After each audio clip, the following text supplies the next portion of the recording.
വെളുപ്പിന് 4 മണിക്ക് മൂവാറ്റുപുഴ ടൗണിൽ കൂട്ടുകാരെ കാത്തു നിൽക്കുകയാണ് ഗൈസ്. ഞാൻ ക്ഷേത്ര ദർശനമാണ് പ്രധാന അജണ്ട.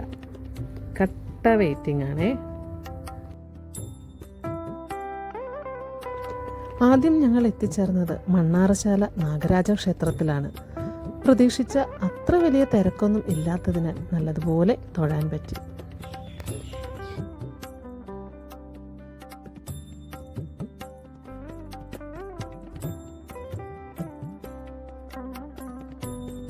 അവിടെ നിന്ന് ഞങ്ങൾ ഹരിപ്പാട് ശ്രീ സുബ്രഹ്മണ്യ ക്ഷേത്രത്തിലേക്ക് പോയി.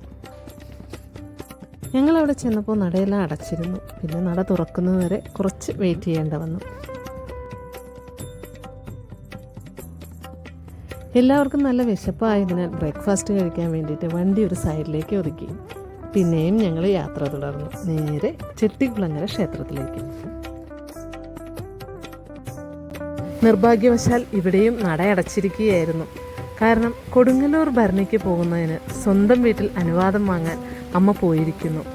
നാളെയേ തിരികെ വരൂ എന്നാണ് ഇവിടെയുള്ള ജീവനക്കാർ പറഞ്ഞത്. ഇവിടുത്തെ ഒരു ആചാരമാണിത്. എന്നാലും നമ്മൾ അവിടെ എല്ലാം ചുറ്റി നടന്ന് കാണുകയുണ്ടായി.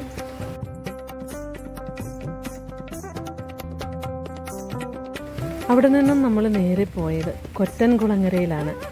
ഞങ്ങളവിടെ ചെല്ലുമ്പോൾ ഉത്സവം കഴിഞ്ഞ് തോരണങ്ങളും മറ്റും അഴിക്കുന്നുണ്ടായിരുന്നു. മാധ്യമങ്ങളിലൂടെ മാത്രമേ ഈ ക്ഷേത്രം കാണുവാൻ സാധിച്ചിട്ടുള്ളൂ.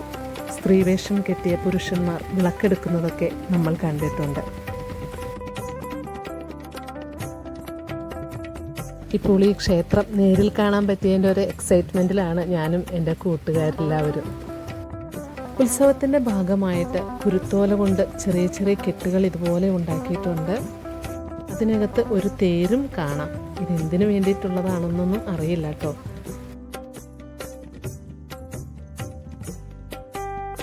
അവിടെ നിന്നും ഞങ്ങൾ നേരെ പോയത് കാട്ടിൽ മേക്കതിൽ ക്ഷേത്രത്തിലേക്കാണ്. ജങ്കാറിൽ കയറിയാണ് പോയത്. കരുനാഗപ്പള്ളി വഴിയാണെങ്കിൽ നേരിട്ട് ജങ്കാറിൽ കയറാതെ ക്ഷേത്രത്തിലേക്ക് എത്താം.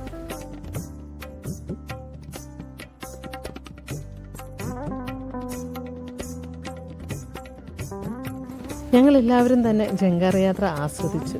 2 മിനിറ്റ് കൊണ്ട് തന്നെ ഞങ്ങൾ അക്കരയിൽ എത്തിയിട്ടോ. ഫ്രീ സർവീസ് ആയിരുന്നു ജങ്കാറിലുള്ള യാത്രയെല്ലാം. ഞങ്ങൾ നേരെ ക്ഷേത്രത്തിൽ വന്നെത്തി. അവിടുത്തെ പ്രധാന വഴിപാട് മണികെട്ടലായിരുന്നു. ഞാനും വാങ്ങി മണി.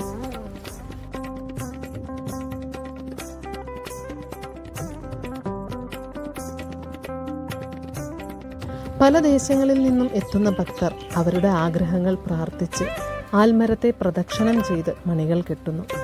ഭക്തിസാന്ദ്രമായ ഒരു അന്തരീക്ഷം. ആൽമരം നിറയെ മണികൾ. എന്തു മനോഹരമായ ഒരു കാഴ്ച അല്ലേ?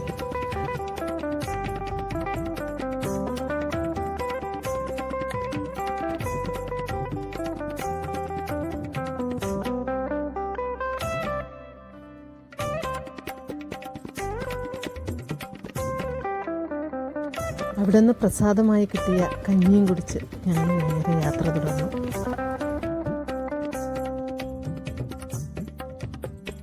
ഇത് ഓച്ചിറ ശ്രീ പരബ്രഹ്മമൂർത്തിയാണ് ഇവിടെ വാഴുന്നത്.